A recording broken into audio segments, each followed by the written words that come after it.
नमस्कार दोस्तों, आज की क्लास में फिर से आपका एक बार स्वागत है। और आज का टॉपिक है हमारा दोस्तों आर्टिकल 19 मतलब freedom of speech and expression, जो हमें बोलने का अधिकार मिला हुआ है दोस्तों। आज हम उसको समझेंगे दोस्तों। जो आर्टिकल 19 से लेके आर्टिकल 22 तक है, ये हमारे राइट टू फ्रीडम के राइट्स हैं दोस्तों। एंड इससे पहले जो हमने पढ़े आर्टिकल 14 से लेके 18 तक, वो हमारे राइट टू इक्वालिटी के राइट्स थे दोस्तों।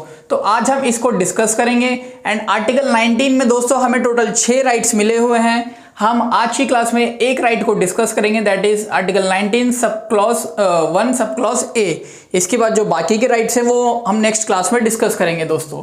तो चलिए स्टार्ट करते हैं आज की क्लास को दोस्तों। जो ये आर्टिकल 19 है, सबसे इंपॉर्टेंट बात इसकी ये है कि ये सिर्फ और सिर्फ भारत के सिटीजन्स को दिया जाता है। मतलब जो हमारे देश के नागरिक हैं, सिर्फ उन्हीं को अधिकार है आर्टिकल 19 का। अगर कोई फॉरेन कंट्री का आके यहाँ पे इस आर्टिकल की डिमांड करता है तो उसको ये अवेलेबल नहीं है दोस्तों। मैंने आपको आर्टिकल 15 की क्लास में भी बताया था कि हमारे जो आर्टिकल 15, 16, 19, 29 एंड 30 हैं, ये सिर्फ और सिर्फ भारत के नागरिकों को मिलते हैं। मतलब आर्टिकल 15, 16, 19, 29, 30। एंड दोस्तों ये इसका इंपॉर्टेंट हो गया कि ये सिटीजन्स को ही दिया जाता है। दूसरी बात दोस्तों इसमें लिखी हुई है कि आपको freedom of speech and expression मिला हुआ है कि आप फ्रीली अपने आप को एक्सप्रेस कर सकते हैं। आपके जो भी व्यूज़ हैं, आपके जो भी ओपिनियंस हैं, आपके जो भी बिलीफ हैं, मतलब आप अपने जो विचार हैं उनको आप फ्रीली बोल सकते हैं। आप पे कोई भी पाबंदी नहीं है। कुछ रेस्ट्रिक्शंस हैं दोस्तों, उसको अभी हम डिस्कस करेंगे। बट आर्टिकल 19 हमें पावर देता है कि हम अपने विचारों को फ्रीली एक्सप्रेस कर सकते हैं दोस्तों। अपने जो भी व्यूज़ हैं, ओपिनियंस हैं एंड बिलीव्स हैं। एंड दोस्तों जो हमारे विचार हैं इनको हम एक्सप्रेस कैसे करेंगे, ये भी इसी आर्टिकल में लिखा हुआ है दोस्तों। सबसे पहले आप अपने आप को मतलब जो आपके विचार हैं उनको डायरेक्टली मुंह से बोलकर व्यक्त कर सकते हैं। मतलब अपने माउथ जो मतलब वर्ड ऑफ माउथ जिसे कहते हैं कि अपने मुंह से आप अपने विचारों को डायरेक्टली बोल सकते हैं, जो भी आपके ओपिनियंस हैं, आपके बिलीव्स हैं। दूसरा दोस्तों, अगर आपको बोलने का मन नहीं करता तो आप लिख भी सकते हैं, प्रिंट भी कर सकते हैं। फॉर एग्जांपल इन दोनों के एग्जांपल है, न्यूज़पेपर में आर्टिकल्स आते हैं दोस्तों, तो वो लोग अपने व्यूज़ जो होते हैं, उनके ओपिनियंस होते हैं, उनको लिख के एंड उनको प्रिंट करके एक्सप्रेस करते हैं। एंड हम लोग उनके व्यूज़ को फिर पढ़ते हैं दोस्तों। एंड दोस्तों सबसे इंपॉर्टेंट चीज़ है इसमें एनी अदर मैनर। आप ये सोचिए दोस्तों, जो हमारे जो डॉक्टर अंबेडकर साहब थे एंड उनकी जो टीम थी, मतलब हमारे जो ऑनरेबल मेंबर्स थे कॉन्स्टिट्यूएंट असेंबली के, उन्होंने कितना दिमाग लगा के हमारे संविधान को बनाया है कि 1950 में दोस्तों उनको ये पता था कि टाइम के साथ चीज़ें चेंज होंगी, इसलिए उन्होंने एनी अदर मैनर लिखा है। फॉर एग्जाम्पल टेक्नोलॉजीज आई दोस्तों, पहले 1950s के टाइम पे इतनी टेक्नोलॉजीज नहीं थी जितनी आज हैं। तो दोस्तों उन्होंने ये इसीलिए लिखा है एनी अदर मैनर कि हम लोग आज के टाइम पे सोशल मीडिया के थ्रू भी अपने ओपिनियंस को एक्सप्रेस कर सकें। इन्होंने इसीलिए ये क्लॉज डाला था कि टाइम के साथ अगर ज़रूरत पड़ेगी तो जो भी टेक्नोलॉजीज आएंगी उनके थ्रू भी हम अपने आप को एक्सप्रेस कर सकते हैं दोस्तों।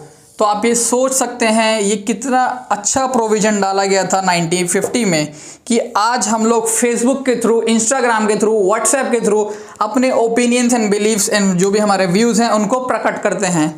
एंड दोस्तों ये थे हमारे मतलब एक तरह freedom of speech and expression. But इस पे कुछ रेस्ट्रिक्शंस भी हैं दोस्तों, रीजनेबल रेस्ट्रिक्शंस हैं कि हमारा जो स्टेट है, हमारी जो सरकार है, ये कुछ पाबंदियां लगा सकती है दोस्तों। वो क्या? Sovereignty, security and integrity of India. मतलब सॉवरेनिटी का मतलब होता है दोस्तों एबिलिटी टू टेक डिसीजंस, यानी कि अगर भारत की जो डिसीजन मेकिंग पावर है, अगर हमारे जो फ्रीडम है हमारा बोलने का, हमारे बोलने से अगर सॉवरेनिटी में असर पड़ता है, मतलब इन जो भारत की डिसीजन मेकिंग पावर है वो कम होती है हम लोगों के इस राइट से कि अगर सपोज मैं कुछ बोलता हूँ एंड मेरे बोलने से सॉवरेनिटी पे फ़र्क पड़ता है, तो जो गवर्नमेंट है वो मेरे इस राइट को कर्टेल कर देगी, कम कर देगी, वायोलेट कर सकती है दोस्तों। ये है पहला रीजनेबल रिस्ट्रिक्शन। दूसरा है दोस्तों सिक्योरिटी। हमारे बोलने से अगर हमारे भारत देश पे ही, उसकी सुरक्षा पे ही अगर असर पड़ेगा तो फिर किस बात की हमारी ये freedom of speech and expression. जब हमारे भारत पे एक तरह से भारत की सुरक्षा को पे ही अगर रिस्क है तो हमारे इस राइट का कोई महत्व नहीं है दोस्तों। दूसरा इंटीग्रिटी, जो हमारा यूनाइटेड इंडिया है, अगर हमारे freedom of speech and expression से हम कुछ ऐसा बोलते हैं कि जो हमारी यूनिटी है उस पर फ़र्क पड़ता है, तो भी हमारी जो गवर्नमेंट है हमारे राइट को कर्टेल कर सकती है दोस्तों, कम कर सकती है। पब्लिक ऑर्डर भी दोस्तों वही है एक तरह से कि आप एक तरह से किसी को भड़काएं ना, या पब्लिक ऑर्डर खराब ना, जो पीसफुली सब लोग रह रहे हैं, आपके बोलने से कुछ ऐसा ना हो कि जनता पे फर्क पड़े दोस्तों। मोरालिटी भी यही है कि आपको freedom of speech and expression तो मिला है, बट आप ऐसा ना बोलें कि किसी और को आपके बोलने से दुख हो किसी चीज़ का, कि आपको मोरालिटी का ध्यान रखना है। ऐसे अपशब्दों का इस्तेमाल नहीं करना है कि जिससे कोई दूसरा व्यक्ति बुरा माने। मतलब आपको इस बात का भी दोस्तों ध्यान रखना है। इस बेसिस पे भी रेस्ट्रिक्शन लगाया जा सकता है हमारी सरकार के द्वारा। एंड अगला है दोस्तों contempt of court. Contempt of court को दोस्तों हम लोग सुप्रीम कोर्ट का जब टॉपिक पढ़ेंगे उसमें बहुत डिटेल में डिस्कस करेंगे, जब हम लोग आर्टिकल 129 पढ़ेंगे, दैट इज आर्टिकल 129। बट अभी आप इसको इतना ही समझिए कि हमारे बोलने से, अगर हमारे जो कोर्ट्स हैं, honourable courts, honourable supreme court and high courts, हमारे बोलने से दोस्तों अगर उनकी इमेज खराब होती है, कि अगर हमारा जो राइट है हम इतना भी फ्रीली ना बोल दें कि हमारे कोर्ट्स की इमेज खराब हो, अगर ऐसा कुछ होता है तो रेस्ट्रिक्शन लगाई जा सकती है दोस्तों। दूसरा है डिफेमेशन, कि आप ऐसे भी ना करें कि मतलब किसी के ऊपर कुछ भी आरोप लगाए जा रहे हैं, उसकी इमेज खराब कर रहे हैं, किसी पर्सनल व्यक्ति की, मतलब किसी इंडिविजुअल की आप इमेज खराब कर रहे हैं, तो भी आपका राइट कर्टेल किया जाएगा दोस्तों। देन आता है इंसाइटमेंट टू एन ऑफेंस। इसका मतलब आप ऐसा भी कुछ मत बोलिए कि आपके बोलने से दंगा फसाद हो जाए, आप भड़काएं ना किसी को।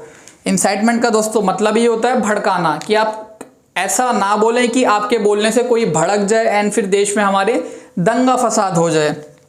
एंड दोस्तों अगला होता है फ्रेंडली रिलेशंस, कि हमारे बोलने से ऐसा कुछ ना हो कि जो हमारे फॉरेन कंट्रीज होती हैं वो लोग बुरा मान जाएं, तो इस बात का भी ध्यान रखना है। रीजनेबल रिस्ट्रिक्शन सिर्फ और सिर्फ इतने ही हैं दोस्तों। सिर्फ इन्हीं के बेसिस पे हमारे इस राइट को कर्टेल किया जा सकता है, इस राइट को हमारी स्टेट वायोलेट कर सकती है, सिर्फ और सिर्फ इन्हीं बेसिस पे। इसके अलावा दोस्तों कोई ऐसा ग्राउंड नहीं है जिसके बेसिस पे हमारा ये राइट ले सके। ड्यूरिंग इमरजेंसी एक्सेप्शंस हैं, बट नॉर्मल सिचुएशन में दोस्तों ये हमारा फंडामेंटल राइट है, हमारा मौलिक अधिकार है। फिर दोस्तों एक सुप्रीम कोर्ट के 2 केसेस हैं, इनको मैं आपको समझाता हूँ। सबसे पहले दोस्तों आप समझिए कि अगर हमारे देश में सोशल मीडिया आया है, तो सोशल मीडिया को भी गवर्न करने के लिए हमें कोई एक्ट बनाना पड़ेगा। तो हमारी सरकार ने पास किया इंफॉर्मेशन टेक्नोलॉजी एक्ट सन 2000 में। तो ये जो एक्ट था दोस्तों, इसमें यही था कि हमारे सोशल मीडिया को कैसे गवर्न किया जाए, अमेजॉन, फेसबुक, जितनी भी चीज़ें हैं सबके लिए रूल्स एंड रेगुलेशंस बनाए, ताकि कोई भी ऐसे मिसयूज़ ना कर सके हमारे प्रोविजंस को। फिर दोस्तों क्या होता है, इसमें एक प्रोविजन है सेक्शन 66A। सेक्शन 66A में दोस्तों ये लिखा हुआ है कि आपके बोलने से, आपके लिखने से, या आपके जो भी freedom of speech and expression से अगर कोई व्यक्ति या कोई इंडिविजुअल, कोई ऑर्गेनाइजेशन अपने आप को एक तरह से इंसल्टेड फील करती है आपके बोलने से अनॉयंस होता है, आपके बोलने से किसी की इंसल्ट होती है, तो भी आपके ऊपर आरोप लगाकर आपको एक तरह से जेल भेज दिया जाएगा दोस्तों इस एक्ट के तहत। इसमें साफ लिखा है कि अगर आप किसी को इंसल्ट करते हैं, किसी को अनॉयंस करते हैं, अनॉय करते हैं, तो फिर वो एक पनिशेबल ऑफेंस है। एंड पनिशेबल ऑफेंस का मतलब आपको जेल भी भेजा जा सकता है दोस्तों, अप टू 3 इयर्स। एंड फिर दोस्तों क्या होता है कि इसमें श्रेया सिंघल केस एक था। इससे पहले मैं आपको एक बैकग्राउंड की हिस्ट्री बता देता हूँ। क्या होता है, सबसे पहले तो दोस्तों जो इंसल्टिंग एंड अनॉयंस है, ये बहुत ही सब्जेक्टिव वर्ड है। जो इंसल्ट वर्ड है, सपोज अगर कोई कॉमेडियन जोक करता है तो उसका जो रीज़न होता है लोगों को हंसाना होता है, इंसल्ट करना नहीं होता। बट अगर कोई इस पर बुरा मान जाए तो फिर वो एक तरह से इंसल्ट कहलाया जाएगा। इसीलिए दोस्तों जो इंसल्ट है ये बहुत सब्जेक्टिव वर्ड है, सब लोग इस वर्ड का अलग अलग मतलब बताएंगे। मतलब ये आर्बिट्रेरी वर्ड है एक तरह से, इसका कोई एक पर्टिकुलर डेफिनेशन नहीं है इस वर्ड की। तो दोस्तों क्या होता है कि हमारे जब ऑनरेबल बाल ठाकरे साहब की जब मृत्यु हुई थी, तो महाराष्ट्र में जो शिवसेना पार्टी है वो उनका फ्यूनरल कर रही थी, उनकी जो अंतिम क्रिया होती है वो प्रोसेस चल रहा था महाराष्ट्र में। एंड दोस्तों ये बहुत ही ग्रेट लीडर थे, इसलिए पूरी मुंबई में जब इनका मतलब फ्यूनरल प्रोसेस चल रहा था तो पूरी मुंबई में एक तरह से ट्रैफिक जाम हो गया था जब इनकी चल रही थी, अंतिम क्रिया चल रही थी जो बोलते हैं। तो उस टाइम क्या हुआ, एक लड़की ने अपने घर से बैठे बैठे फेसबुक पे पोस्ट कर दिया कि शिवसेना आपको ये जो काम है, अंतिम क्रिया का काम है, ये मुंबई के बाहर करना चाहिए था या फिर ऐसी जगह करना चाहिए था जहाँ पे ट्रैफिक जाम इतना ना लगे। तो दोस्तों क्या हुआ, जैसे ही इस लड़की ने वो किया, मतलब श्रेया सिंघल नहीं थी, कोई और लड़की थी, उन्होंने जैसे ही ये ट्वीट किया या जैसे ही पोस्ट किया फेसबुक पे, थोड़ी देर बाद पुलिस उनके घर पहुंच जाती है एंड उनको अरेस्ट कर लेती है। बोलती है कि आपके इन शब्द से इंसल्ट हुई है शिवसेना की। तो दोस्तों जैसे ही उनको अरेस्ट किया जाता है, बाकी लोग सोचते हैं फिर इसका मतलब क्या हुआ, freedom of speech and expression. जब वो अपने आप को फ्रीली एक्सप्रेस ही नहीं कर पा रही सोशल मीडिया के थ्रू, तो इस राइट का क्या मतलब, उसको तो अरेस्ट कर लिया गया। तो दोस्तों क्या होता है, एक लड़की होती है, ये लॉ स्टूडेंट है, दैट इज श्रेया सिंघल। तो इनको बुरा लग जाता है, ये सोचती हैं, ये बोलती हैं कि जो हमारा freedom of speech and expression है, इसका वायोलेशन हो रहा है इस सेक्शन के थ्रू। सेक्शन 66A में लिखा है अगर किसी की इंसल्ट होती है तो आपको जेल भेज दिया जाता है। तो दोस्तों श्रेया सिंघल बोलती हैं कि हमारे फंडामेंटल राइट का वायोलेशन है एंड ये PIL फाइल कर देती हैं सुप्रीम कोर्ट में, public interest litigation. Public interest litigation का मतलब है दोस्तों कि on behalf of large public, मतलब अगर ज़्यादा जनता का भला हो रहा है तो कोई भी व्यक्ति कोर्ट्स में PIL पिटीशन को फाइल कर सकता है। इसका मतलब क्या हुआ, लार्जर पब्लिक ग्रुप के लिए, बहुत सारी जनता को अगर किसी चीज़ से फ़ायदा होता है तो on behalf of that public कोई व्यक्ति PIL फाइल कर सकता है। एंड फिर सुप्रीम कोर्ट में दोस्तों जैसे ही इन्होंने पिटीशन डाली, इस केस को कहा गया Shreya Singhal versus union of India, क्योंकि ये जो एक्ट था ये हमारी यूनियन ऑफ इंडिया लेकर आई थी। तो दोस्तों सुप्रीम कोर्ट क्या बोलती है कि ये जो ये वर्ड्स हैं इंसल्टिंग एंड अनॉयंस, ये आर्बिट्रेरी हैं, ये सब्जेक्टिव है नेचर में, इनका कोई मतलब नहीं है। एंड दोस्तों सुप्रीम कोर्ट ने इन शब्द को स्ट्रक डाउन कर दिया इस एक्ट से। पूरा एक्ट दोस्तों सुप्रीम कोर्ट ने नहीं हटाया। सुप्रीम कोर्ट ने बोला जब पूरा एक्ट सही है एंड अगर इन दो शब्दों को निकालने से इस एक्ट पे फर्क नहीं पड़ता, मतलब ये एक्ट के बाकी प्रोविजंस अगर सही से कंटिन्यू हो सकें सिर्फ इन दोनों शब्दों को निकालने से, तो हम सिर्फ इन्हीं दोनों शब्दों को निकालेंगे एंड ये जो IT एक्ट 2000 है इसको पूरा का पूरा बाकी सेम रहने देंगे। तो सुप्रीम कोर्ट ने दोस्तों इंसल्टिंग एंड अनॉयंस वर्ड को रिमूव कर दिया, स्ट्रक डाउन कर दिया इस एक्ट से। तो दोस्तों क्या होता है, इसी को कहा जाता है डॉक्ट्रिन ऑफ सेवरेबिलिटी। इसका मतलब क्या हुआ कि किसी पर्टिकुलर पार्ट को आपने एक तरह से निकाला है, पूरे के पूरे एक्ट को आपने रिमूव नहीं किया है, पूरे के पूरे एक्ट को नल एंड वॉइड डिक्लेयर नहीं किया है, सिर्फ इन्हीं दोनों वर्ड्स को हटाया है जो कि आर्बिट्रेरी थे, मतलब इनका कोई मतलब नहीं था, ये सब्जेक्टिव थे नेचर में, सब लोग इन शब्द का अलग अलग मतलब निकालते हैं। तो सुप्रीम कोर्ट ने बोला कि हम सिर्फ इन्हीं दोनों वर्ड को हटाएंगे।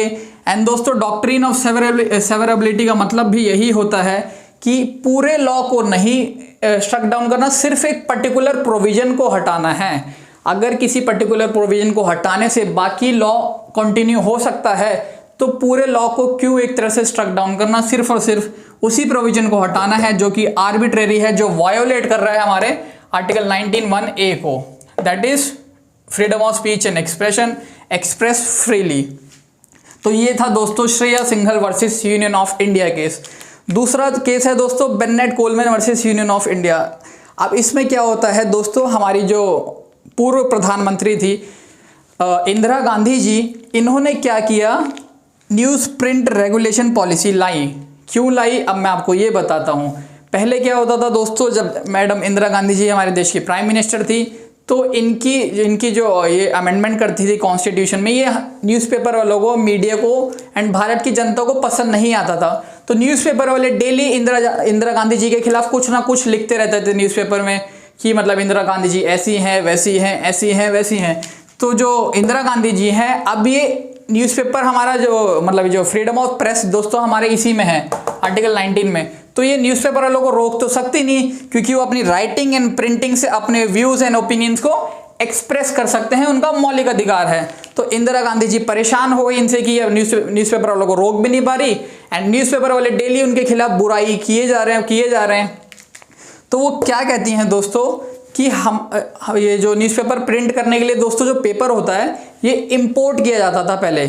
हमारे देश में ये पेपर नहीं बनता था, ये स्पेशल पेपर होता है न्यूज़पेपर के लिए, वो हम लोग बाहर से मंगाते थे, यूएसए, कनाडा एंड बाकी कंट्रीज से, इंडिया में नहीं बनता था।